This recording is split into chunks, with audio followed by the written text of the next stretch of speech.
तो दोस्तों स्वागत है आपका आईएएस पॉइंट के यूट्यूब चैनल पे। दोस्तों हम लोग जो है क्लास 10th का चैप्टर 2 पढ़ रहे हैं। अभी तक हम लोगों ने कल यहाँ तक पढ़ा हुआ था बाघ परियोजना के बारे में। यहाँ तक हम लोगों ने जो है इस पॉइंट को पूरी अच्छी तरह से एकदम डिस्कस किया हुआ था और इसके बारे में एकदम बेहतरीन तरीके से सब कुछ जाना हुआ था कि बाघ परियोजना क्या है, मतलब बाघ परियोजना के बारे में अब आज जो है हम लोग यहाँ से डिस्कस करने वाले हैं। इसके पहले के सारे पॉइंट्स हम लोगों ने डिस्कस कर लिया है ना।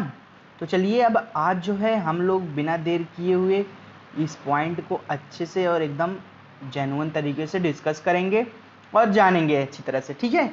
तो यहाँ पे हमको क्या दिया हुआ है, वन्य जीवन संरचना में बाघ टाइगर एक महत्वपूर्ण जंगली जंतु है। मतलब वन जो है जंगलों का राजा शेर को कहा गया है, पर जो है टाइगर जो है बाघ है यह जंगली जीवन की जाति है, ठीक है।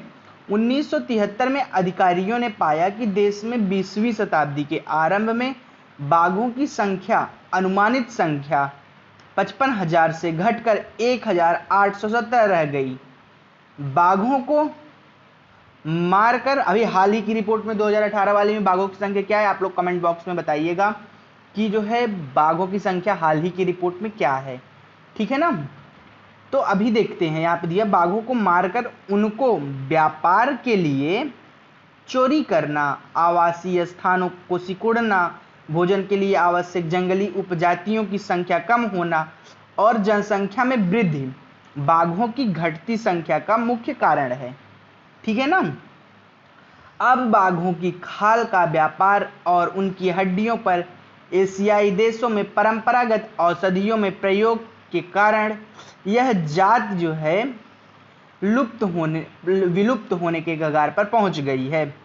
चूंकि भारत और नेपाल दुनिया के 2/3 बाघों की, जैसे देखो आप देख सकते हैं यहाँ पे कि बाघों की खाल और व्यापार औषधियाँ मतलब कि हड्डियों की एशियाई देशों में इसका प्रयोग के कारण ये जात विलुप्त हो गई। जैसे कि बाघों का शिकार करके तरह तरह के जो है मतलब बनाए जाते हैं और खाल बनाए जाते हैं उन खालों से, और मतलब हड्डियाँ उनकी औषधियाँ बनाई जाने लगी। इससे जो है इस प्रकार से बाघों की जो एक वो रही संख्या मतलब धीरे धीरे विलुप्त होने के कगार पे यहाँ पहुँच गई है। चूंकि भारत और नेपाल दुनिया की 2/3, भारत और नेपाल जो है दुनिया के 2/3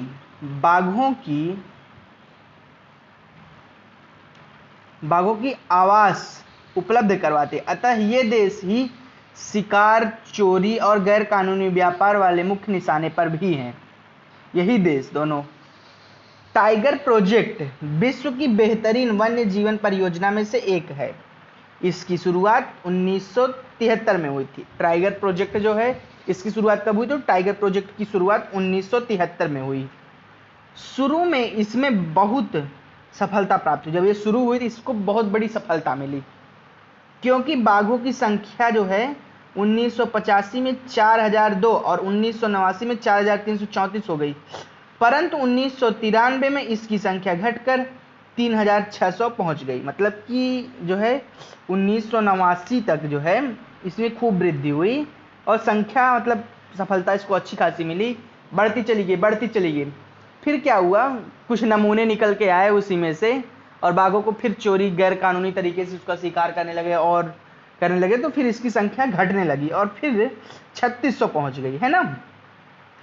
अब जब इसकी संख्या 3600 पहुंच गई तो भारत में क्या है 37,761 वर्ग किमी फैले 27 बाघ रिजर्व, बाघ संरक्षण मात्र संकटग्रस्त जातियों से बचाने का प्रयास नहीं, अपितु इसका उद्देश्य बहुत बड़े आकार में जैव जाति को भी बचाना है।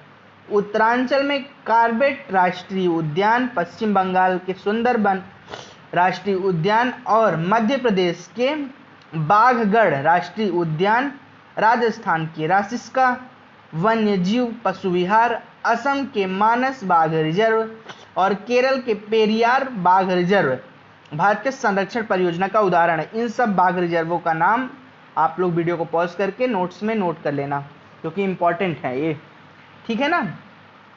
अब देखते हैं आजकल संरक्षण परियोजना जैव विविधताओं पर केंद्रित होती है। जो आजकल की संरक्षण परियोजनाएं हैं वो जैव विविधताओं पर केंद्रित होती हैं, है ना, न कि विभिन्न घटकों पर। जो आजकल की जैव विविधताएं हैं वो क्या होती हैं, ये मतलब जैव विविधताएं केंद्रित होती हैं परियोजना पर, और इसके विभिन्न घटक संरक्षण और विभिन्न तरीकों की गहनता की खोज की जा रही है। इसके संरक्षण और विभिन्न तरह की गहनता की क्या की जा रही है, खोज की जा रही। संरक्षण नियोजन में कीटों को भी महत्व मिल रहा है। जो संरक्षण नियोजन है इसमें क्या हो रहा है, कीटों को भी महत्व मिल रहा है। वन्य जीवन अधिनियम 1980 और 1986 के तहत सैकड़ों तितलियां, पतंगों, भृंगों, ड्रैगन फ्लाई को भी संरक्षित जातियों में शामिल किया गया है। जो वन्य जीव अधिनियम 1980 और 86 था, इसके तहत जो है सैकड़ों तितलियां, पतंगों, भृंगों, ड्रैगन फ्लाई को भी संरक्षित जातियों में शामिल किया गया है। ठीक है, तो पहले सबसे पहले तो ये जान लो, वन्य जीवन अधिनियम 1980 और 86 के तहत इन सभी जीवों को जो है संरक्षित जातियों में शामिल किया गया।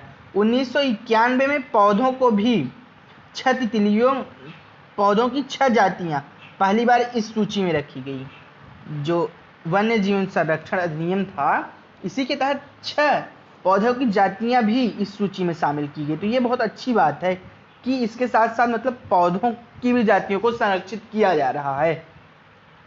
अब देखते हैं आगे हम लोग जो है वन्य जीवन संसाधनों के प्रकार और वितरण। क्या, वन्य जीवन संसाधनों और प्रकार के वितरण, इसके बारे में हम लोग जो है दोस्तों देखते हैं। अब तो यहाँ पे हमको क्या दिया हुआ है, यदि हम वन और वन्य जीवन संसाधनों को संरक्षित करना चाहें तो उनका प्रबंधन, नियंत्रण और विनिमय अपेक्षाकृत कठिन है ना। भारत में जो है अधिकतर वन वन्य जीवन या तो प्रत्यक्ष रूप से में सरकार को अधिकार क्षेत्र में या वन विभाग अथवा अन्य विभागों के जरिए सरकार के प्रबंधन है। इन्हें इसलिए वर्गों में बांटा गया है, इन्हें इसलिए निम्नलिखित वर्गों में बांटा गया है। अब देखते हैं अवर्गीकृत वन। अवर्गीकृत वन, वन सभी प्रकार के वन और बंजर भूमि जो सरकार, व्यक्तियों और समुदायों के स्वामित्व में होते हैं, अवर्गीकृत वन कहे जाते हैं, है ना। आरक्षित और वन रक्षित ऐसे अस्थाई वन क्षेत्र जो हैं जिनका रख रखाव इमारती लकड़ी, अन्य वन्य पदार्थों और उनके बचाव के लिए क्या किया जाता है। मध्य प्रदेश यानी कि एमपी, जो कि वनों के अंतर्गत सर्वाधिक क्षेत्र हैं, जो कि प्रदेश के कुल वनों का भी 75% है। इसके अतिरिक्त जम्मू और कश्मीर, आंध्र प्रदेश, अब तो जम्मू कश्मीर एक केंद्र शासित प्रदेश हो गया वर्तमान में, ये जो है अब एक वर्तमान में केंद्र शासित प्रदेश हो गया है। और आंध्र प्रदेश, इसकी 3 राजधानियां प्रस्तावित हो गई। अब आंध्र प्रदेश की भारत में पहला राज्य होगा जिसकी 3 राजधानियां होंगी। उत्तराखंड की अभी हाल ही में 2 राजधानी बनाई गई है। केरल भारत का दक्षिणतम राज्य है। तमिलनाडु, पश्चिम बंगाल और महाराष्ट्र भी कुल वनों का एक बड़ा अनुपात आरक्षित वनों का है, जबकि हरियाणा, पंजाब, हिमाचल प्रदेश, उड़ीसा, राजस्थान के कुल वनों में रक्षित वनों का एक बड़ा अनुपात पूर्वोत्तर के सभी राज्यों में, गुजरात में अधिकतर वन क्षेत्र वर्गीकृत वन हैं। इन स्थानीय समुदायों में के प्रबंधन में है। ठीक है, अब आगे देखते हैं हम लोग भारत समुदाय और वन संरक्षण। समुदाय और वन संरक्षण, वन संरक्षण की नीतियां हमारे देश में कोई नई बात नहीं है। जो वन संरक्षण की नीतियां हैं वो अपने देश में के लिए कोई नई बात नहीं है। हम आमतौर पर इस बात से अनजान हैं कि हमारे वन देश के कुछ मानव प्रजातियों के आवास भी हैं। मतलब कि हम इस बात से तो अनजान ही हैं जो है कि हमारे वन देश के कुछ मानव जातियों का आवास है, जैसे कि आदिवासी जो जंगलों में अभी भी रहते हैं। भारत के कुछ क्षेत्रों में तो स्थानीय समुदाय सरकारी अधिकारियों के साथ मिलकर अपने आवास स्थलों के संरक्षण में जुटे हुए हैं, क्योंकि इसी से ही दीर्घकाल में इसकी आवश्यकताओं की पूर्ति की जा सकती है। ठीक है ना। अब देखते हैं सरिस्का बाघ रिजर्व में राजस्थान के गांवों के लोग वन्य जीवन रक्षण अधिनियम के तहत वहां के खनन कार्य बंद करवाने के लिए संघर्षरत हैं। ठीक है। कई क्षेत्रों में तो लोग वन्य जीवन आवासों की रक्षा कर रहे हैं। कई क्षेत्रों में जो लोग हैं वो वन्य जीवन आवासों की क्या कर रहे हैं, रक्षा कर रहे हैं, और सरकारों की ओर से हस्तक्षेप भी स्वीकार नहीं कर रहे हैं। जो लोग हैं मतलब कि रक्षा कर रहे हैं वो क्या कर रहे हैं, सरकारों के हस्तक्षेप को भी, जो सरकार हस्तक्षेप कर रही है उसको भी स्वीकार नहीं कर रहे हैं। राजस्थान के अलवर में 5 गांवों के लोगों ने 1200 हेक्टेयर वन, 5 गांवों को लोगों ने 1200 हेक्टेयर वन भूमि भैरोदेव डाकव सेंचुरी घोषित कर दी, जिसके अपने ही नियम कानून हैं जो शिकार वर्जित करते हैं तथा बाहरी लोगों की घुसपैठ से यहाँ के वन्य जीवन को बचाते हैं। ठीक है ना। अब देखते हैं हम लोग पर्वत पेड़ों के झुरमुट विविध और दुर्लभ जातियों की संपत्ति, इसके बारे में अब हम लोग देखते हैं। प्रकृति की पूजा सदियों पुराना जनजाति विश्वास है, जिसका आधार प्रकृति के हर रूप में रक्षा करना है। इन्हीं विश्वासों के विभिन्न वनों को मूल और कौमार्य रूप में बचाकर रखा है, जिन्हें पूर्व पेड़ों के झुरमुट वन कहते हैं। मतलब जिन्हें पूर्व पेड़ों के झुरमुट वन कहते हैं। वनों के इन भागों में या तो वनों के ऐसे बड़े भागों के स्थानीय लोग ही घुसते हैं, न कि किसी और की छेड़छाड़ कर देते हैं। कुछ समाज कुछ विशेष पेड़ों की पूजा करते हैं और आदिकाल में इसका संरक्षण करते हैं। छोटा नागपुर क्षेत्र मुंडा संथाल जातियों महुआ कदम्ब के पेड़ों की पूजा करते हैं। छोटा नागपुर में जो है मुंडा और संथाल की जनजातियां जो हैं महुआ और कदम्ब के पेड़ों की क्या करती हैं, पूजा करती हैं। उड़ीसा और बिहार की जनजातियां जो हैं शादी के दौरान इमली और आम की पूजा करते हैं। हम में से बहुत से व्यक्ति जो हैं पीपल और वट वृक्ष की पूजा पवित्र मानते हैं। जैसे कि हम लोगों के यहाँ क्या होता है, नीम वगैरह की पूजा की जाती है, नीम को पवित्र माना जाता है ना। इसी तरह से भारतीय समाज में अनेकों संस्कृतियां हैं और प्रत्येक संस्कृतियों में प्रकृति और कृतियों को संरक्षित करने और पारस्परिक तरीके से आमतौर पर झरनों पहाड़ों चोटियों पेड़ों पशुओं को पवित्र मानकर संरक्षण कर, जैसे कि हिंदू धर्म देखो गायों को पवित्र माना गया है, तो इसी प्रकार जो है पवित्र पशुओं को पवित्र मानकर संरक्षण किया जाता है। आप अनेक मंदिरों के आसपास बंदर और लंगूर पाएंगे। उपासक उन्हें खिलाते पिलाते और मंदिर के भक्तों में गिनते हैं। राजस्थान में बिश्नोई गांव के आसपास काले हिरण चिंकारा नीलगाय और मोरों के झुंड देख सकते हैं, जो कि समुदाय के अभिन्न हिस्सा हैं और कोई नुकसान नहीं पहुंचाता है। मोर तो भारत का राष्ट्रीय पक्षी भी है, तो जो है इन सबको नुकसान नहीं पहुंचाया जाता। हिमालय में प्रसिद्ध चिपको आंदोलन कई क्षेत्रों में वन कटाई के दौरान ही कामयाब नहीं रहा, अपितु यह भी दिखाया कि स्थानीय पौधों की जातियां और जो है जातियों का प्रयोग करके समुदाय और वनीकरण अभियान को सफल बनाया जा सकता है। पारंपरिक संरक्षण तरीके को पुनर्जीवित अथवा पारिस्थितिकी क्षेत्र के नए तरीकों का विकास अथवा व्यापक हो गया है। टिहरी के किसानों को बीज बचाओ आंदोलन का नवोत्थान दिखा दिया है, जो कि रासायनिक उर्वरकों के प्रयोग के बिना विविध फसल उत्पादन अथवा आर्थिक रूप से व्यवहार्य कृषि उत्पादन संभव है।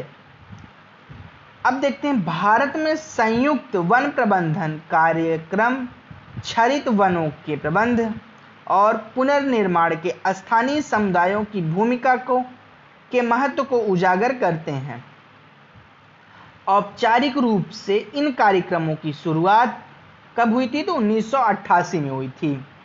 ठीक है, जब उड़ीसा राज्य के संयुक्त वन प्रबंधन का इसका पहला प्रस्ताव पास किया तो वन विभाग के अंतर्गत संयुक्त वन प्रबंधन क्षारित वनों के बचाव के लिए कार्य करता है और इसमें वनों के स्तर पर संस्थाएं बनाई जाती हैं। ठीक है ना। अब देखते हैं इसके जिसमें ग्रामीण और वन विकास के अधिकारी संयुक्त रूप से कार्य करते हैं। जो ग्रामीण और वन विकास के अधिकारी होते हैं वो क्या करते हैं? वो संयुक्त रूप से कार्य करते हैं। ठीक है ना। इसके बदले ये समुदाय मध्य स्तरीय लाभ जैसे कि गैर इमारती वन उत्पादों के हकदारी क्षेत्र और सफल संरक्षण के प्राप्त इमारती लकड़ी लाभ में भी भागीदार होते हैं। भारत में वन पर्यावरण विनाश और पुनर्निर्माण की कार्यशीलता सीख मिलती है। स्थानीय समुदायों को हर जगह जो है प्राकृतिक संसाधन प्रबंधन में शामिल करना चाहिए, परंतु स्थानीय समुदायों को फैसले लेने की प्रक्रिया को मुख्य भूमिका में आने में अभी देर है। अतः वे सभी विकास की क्रियाएं मान्य होनी चाहिए जो जनमानस को केंद्रित हो और पर्यावरण हितैषी हो और आर्थिक रूप से प्रतिफलित हो, है ना। अब देखते हैं आगे हम लोग। आज ही हम लोगों का ये चैप्टर जो है खत्म हो जाएगा।